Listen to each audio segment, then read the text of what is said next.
और ये एक बार फिर पाकिस्तान की ओर से किया गया है। हालांकि पाकिस्तान की ओर से किए गए तमाम हमलों को नाकाम कर दिया गया है। जम्मू में, पंजाब, राजस्थान, गुजरात, इन तमाम जगहों पर जितने भी हमले पाकिस्तान की ओर से हुए इन्हें नाकाम कर दिया गया है। और एक दो नहीं, 200 से भी ज्यादा हमले पाकिस्तान की ओर से, लेकिन इन तमाम हमलों को नाकाम कर दिया गया है। हमारे डिफेंस सिस्टम ने वही कर दिखाया जो पिछले कुछ दिनों से लगातार देखना पड़ रहा है पाकिस्तान को। महज 2 घंटे के भीतर ही 200 से भी ज्यादा ड्रोन हमले पाकिस्तान की ओर से किए गए हैं। कई इलाके, कई राज्यों में इसी तरह से नापाक हरकत पाकिस्तान ने एक बार फिर की, सीज फायर का फिर उल्लंघन किया। कुछ देर पहले की कुछ तस्वीरें भी आपकी नजरों के सामने, जम्मू में ड्रोन से हमला किया गया और तस्वीरों में देखिए, इससे पहले कि वो कहीं नुकसान पहुंचाता उसे हवा में ही हमारे डिफेंस सिस्टम ने पूरी तरह नाकाम कर दिया। और ये सिर्फ एक जगह की तस्वीर है, ऐसी कई जगह, जम्मू में, पंजाब में, राजस्थान में, गुजरात में भी इसी तरह की नापाक कोशिश पाकिस्तान की ओर से ड्रोन हमलों की, और फिर वो एक बार नाकाम की गई है। विदेश मंत्रालय ने कहा पाकिस्तान ने सीज फायर का उल्लंघन किया है। एक बड़ी खबर है, साफ तौर पर, आधिकारिक तौर पर भारत की ओर से कह दिया गया कि सेना अब हर स्थिति पर नजर बनाए हुए है और पाकिस्तान की ओर से सीज फायर का उल्लंघन किया गया और सेना को अब निर्देश दे दिए गए कि इसके एवज में जो कुछ भी जरूरी कदम उठाए जा सकते हैं वो सेना उठाए। जैसा कि पहले ही कहा जा चुका है, पूरी तरीके से सेना को फ्री हैंड कि इस तरह की अगर सिचुएशन है तो उससे कैसे निपटना है। और अब एक बार फिर विदेश मंत्रालय की ओर से बाकायदा प्रेस कॉन्फ्रेंस हुई, उसमें भी यह कह दिया गया पाकिस्तान ने सीज फायर का उल्लंघन किया है। फिर एक बार उसने वही वादा खिलाफी की है जो वो पहले भी करता रहा, लेकिन सेना ने अपनी नजर बनाई हुई है और इसके लिए जो जरूरी कदम है वो सेना उठाए, ये निर्देश सेना को दे दिए गए।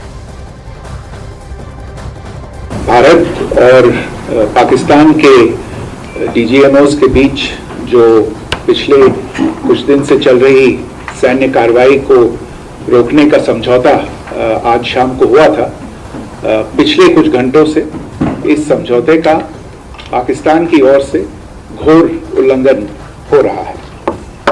भारतीय सेना जवाबी कार्रवाई कर रही है और इस सीमा अतिक्रमण से निपट रही है। ये अतिक्रमण अत्यंत ही निंदनीय है और पाकिस्तान इनके लिए जिम्मेदार है।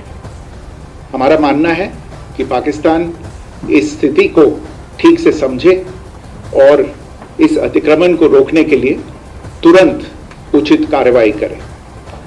सेना ने इस स्थिति पर कड़ी नजर रखी हुई है और उसे किसी भी अतिक्रमण से निपटने के लिए ठोस और सख्त कदम उठाने के लिए आदेश दे दिए गए हैं। साफ कर दिया गया है भारत की ओर से कि पाकिस्तान की ओर से सीमा अतिक्रमण की कोशिश हो रही है और यह लगातार जारी है। जिस तरह का वायदा किया गया, समझौता किया गया, उसके बावजूद यह सीमा उल्लंघन किया जा रहा है। लेकिन सेना अब पूरी स्थिति पर नजर बनाए हुए है। निर्देश दे दिया गया है कि ऐसी परिस्थिति में क्या कदम उठाए जा सकते हैं। एक बड़ी खबर, नगरोटा में मिलिट्री स्टेशन के पास में संदिग्ध गतिविधि देखी गई है, सस्पिशियस एक्टिविटी, और भारतीय सेना ने इसकी जानकारी दी है कि नगरोटा स्टेशन के पास ये एक संदिग्ध गतिविधि दी गई है। मिलिट्री स्टेशन के पास ये गतिविधि बहुत बड़ी साजिश भी हो सकती है, लेकिन अब उस पर नजर बनाए हुए हैं। हालांकि अब तक के वहां किसी भी तरह की कोई नापाक हरकत हो नहीं पाई है, लेकिन ये संदिग्ध हरकत दिखाती है कि इरादे नेक नहीं थे। गोली चलाई गई है वहां पर, संतरी को इसमें मामूली चोट भी आई है। भारतीय सेना ने आधिकारिक तौर पर बयान दिया है कि नगरोटा मिलिट्री स्टेशन के पास संदिग्ध गतिविधि देखी गई है। उसके बाद सर्च ऑपरेशन चल रहा है क्योंकि वहां संतरी घायल भी हुआ है, वहां गोलीबारी हुई है। नगरोटा मिलिट्री स्टेशन के पास में गोलीबारी में संतरी के घायल होने की खबर है और ऐसे में उस पूरे इलाके में अब सर्च ऑपरेशन, यानी कि कोई संदिग्ध शख्स जो उस बहुत ही संवेदनशील इलाके में पहुंचता है और फिर वहां गोलीबारी करता है। लेकिन जो गोलाबारी की कोशिश है उसकी तस्वीरें भी आप देख रहे हैं। कुछ देर पहले की ये तस्वीरें हैं अलग अलग इलाकों में। ये सब पाकिस्तान की वही नापाक हरकत का एक हिस्सा।